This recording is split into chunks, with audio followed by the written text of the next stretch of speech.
Bonjour à tous et bienvenue dans ce nouvel épisode de DB World. Aujourd'hui, on va parler de pièces de coaster que j'ai achetées récemment. Au passage, si vous appréciez mon contenu, je vous invite à vous abonner et à liker cette vidéo. Allez, c'est parti.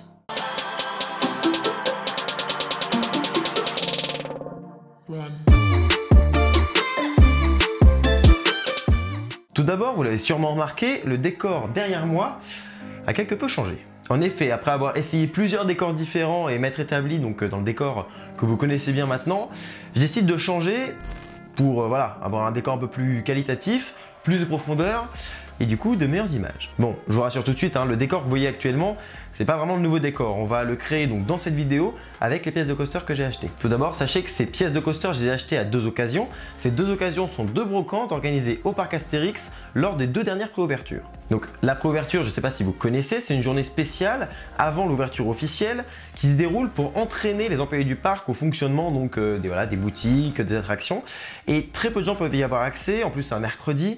Donc c'est les gens soit détenteurs d'un pass depuis quelques années, donc on nous propose d'y aller, soit la famille des employés du parc. L'année dernière, en 2018, pour la préouverture du parc Astérix, ils ont organisé donc une brocante pour la première fois où ils vendaient des pièces de coaster. C'était un test de la part du parc, ça a été organisé par quelques personnes des bureaux. Ils se sont dit que toutes les pièces qu'on jetait au fur et à mesure des maintenances des coasters et autres attractions du parc pouvaient être potentiellement vendues à des fans. Le seul petit bémol qu'on a fait comme au niveau des remontées aux employés du parc, c'est que la brocante était petite, il n'y avait pas grand chose, il n'y avait pas énormément de pièces à vendre, mais ça c'est plutôt pas mal, ça fait un peu de rareté, c'est pas gênant. Mais surtout le prix, c'était plutôt très cher et du coup on en a fait part aux gens du parc qui en fait avaient fixé les prix un peu aléatoirement, ils ne savaient pas trop où se positionner, on leur a fait la remarque et cette année lors de la nouvelle brocante, les prix ont beaucoup baissé. D'ailleurs, autre chose, cette année il y avait bien plus de pièces en vente et surtout des pièces plus accessibles. Donc l'année dernière il y a peut-être, imaginons, je sais pas moi, 10, 20 ceintures en vente, là ils en ont mis beaucoup plus. Ils ont mis des petits clous d'attraction, tout ça, enfin bref. Ils ont mis un peu des choses que personnellement je n'achèterais pas, mais que quelqu'un qui n'est pas forcément fan et veut ramener un petit souvenir du parc pouvait acheter ce jour-là. Et donc c'est plutôt une excellente idée, il y a les employés du parc avec qui on peut parler, on peut toucher les pièces, voir un peu donc les pièces de coaster, vraiment les avoir sous nos yeux.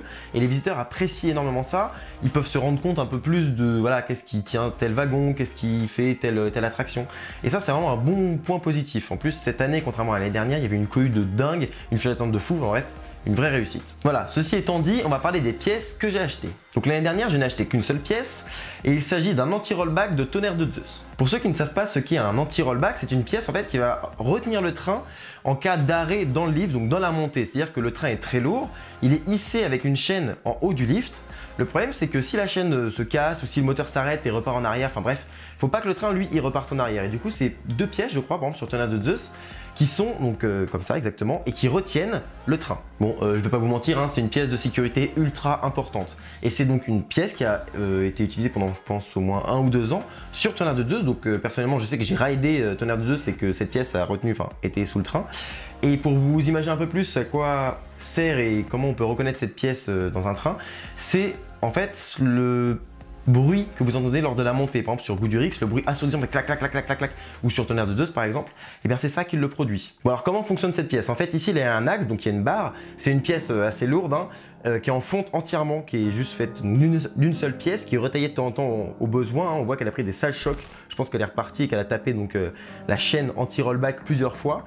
Et en fait donc là il y a le haut du train, là il y a donc l'axe, et quand le train avance sur le lift, il fait clac clac, clac, clac autour de l'axe. Et puis si le train repart en arrière, ça tape le haut du train. Et hop, ça va se caler dans la chaîne en bas. Bon du coup, retenez bien cette pièce, la forme qu'elle a, comment elle tape. Si le train repart en arrière, clac, elle tape comme ça, sinon elle avance. Parce qu'on va revenir dessus 2 petites secondes après. Donc où est-ce qu'elle va aller? Cette pièce, elle va aller là, exactement à côté d'Astérix. Donc voilà, première petite pièce ajoutée au décor. Bon, pour la deuxième pièce, je vais maintenant m'équiper de gants. Parce qu'en fait, elle est très très grasse, il y a encore beaucoup de résidus lorsqu'elle est en exploitation sur le train.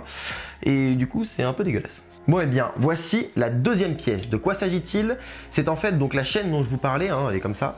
C'est la chaîne dont je vous parlais avec l'anti-rollback, qui est juste ici, qui se cale là. Donc en fait, il est comme ça, dans le lift. L'anti-rollback, il vient là, il fait clac, clac, clac. Et donc si le train s'arrête, l'anti-rollback qui est ici va faire pouc, et va venir se coincer ici. On peut voir d'ailleurs, je vous mettrai un zoom à côté ou sur l'écran directement. On voit ici que celui-là était bien abîmé à cet endroit-là. Preuve qu'un jour, le train est arrivé, a reculé et que l'anti-rollback était un peu mal positionné, forcément, s'il tombe juste pile au mauvais moment. Donc ça a bien appuyé dessus, on voit que ça l'a légèrement déformé. La pièce est assez lourde quand même, hein, c'est de la fonte aussi, enfin c'est du métal bien dur. Cette pièce-là est assez banale, en fait je l'ai acheté pour la simple et bonne raison que ça allait avec l'anti-rollback que j'avais déjà, sinon je l'aurais pas fait, donc ça vient de Tonnerre de Zeus, ça vous l'aurez compris. Pourquoi j'ai mis des gants? Parce que tout simplement elle est vraiment dégueulasse, donc du coup je voulais vraiment pas me saloper, parce à faire partir c'est une horreur. Mais je préfère la laisser en l'état tel quel. Je sais pas, je trouve que moi elle est dans son jus, dans son état actuel, dans son état quand je l'ai acheté. On voit qu'elle a été découpée hein, parce qu'elle fait donc, toute la longueur du lift, il y a bien 40 mètres, même s'il n'y a pas 40 mètres de hauteur vu qu'elle est inclinée, bon, il y a bien 40-45 mètres de lift. Donc du coup voilà, et normalement elle est très longue, là je crois qu'il y a 5 pièces en tout qu'ils ont découpées et qu'ils ont vendues, le reste ils ont tout jeté. Donc c'est une pièce un peu rare, voilà, qui va avec mon anti-rollback. Donc celle-ci va aller juste ici. Voilà. Elle est à sa place. À présent, je vais vous parler de la troisième et dernière pièce, qui est la pièce maîtresse et qui va vraiment donc embellir énormément ce décor. Il s'agit d'une roue de soutènement, donc d'une roue de coaster, hein, tout simplement, de la catégorie Tonnerre de Zeus toujours. Et donc c'est une roue en fonte qui est hyper lourde. Parce que là en plus, enfin c'est pas la première fois que je fais ce plan où je vous présente la roue, hein, donc je commence à avoir un peu mal au bras. Elle est faite d'une seule pièce en fonte. Si on remarque bien, là, il y a du orange. Alors, je sais pas pourquoi il y a du orange, il y en a un peu sur la roue aussi. Je sais pas si c'est lors du stockage ou pendant qu'elle était sur le train, enfin j'en sais rien, mais je l'ai acheté pour ça parce qu'elle ressortait plus. Pour le décor, je trouve ça un peu plus sympa. Donc c'est une roue qui est en métal totalement, on voit qu'elle a bien été limée là par le temps à force de passer sur le rail. Donc sur le rail, c'est une fine couche de métal, donc métal contre métal, c'est pour ça qu'on la huile en général. C'est très beau, moi je trouve ça hyper esthétique. Et donc dans le décor, ça va être super bien. Je la pose tout de suite parce que j'en peux plus du tout. Donc elle ira, elle, ici, en espérant pas tout faire tomber. Non, c'est bon, hop. Donc voilà, je pense que là comme ça, elle est pas mal. Bon, par contre sur ce coup-là, j'aurais dû également mettre des gants. Hein. J'ai été un peu con, mais bon, et ça lie déjà beaucoup moins que l'autre. Bon voilà, le décor est presque terminé. Il manque une dernière petite touche, déjà de la couleur. Donc derrière la roue, histoire de la mettre en valeur, hein, c'est la pièce maîtresse du décor, mais également mettre en valeur tout simplement tout le décor en éclairant derrière, tout simplement. Donc là, comme vous l'aurez pas remarqué, hein, il y a en plus d'une figurine pop Astérix, un verre Peur sur le parc, donc les trois pièces qu'on a vues aujourd'hui, donc l'anti-rollback, la chaîne d'anti-rollback et également la roue, le tout étant de Tonnerre de Zeus, le tout provenant de Tonnerre de Zeus plutôt. Et également donc deux plans, on a donc ici le plan de Phantasialand, je vais me retourner complètement quasiment, plan de Phantasialand avec juste à côté le plan de Toverland. Voilà, donc une barrelette derrière, des lumières, on a deux petits spots qui éclairent en vert et en rose et une lampe derrière exprès qui éclaire la roue.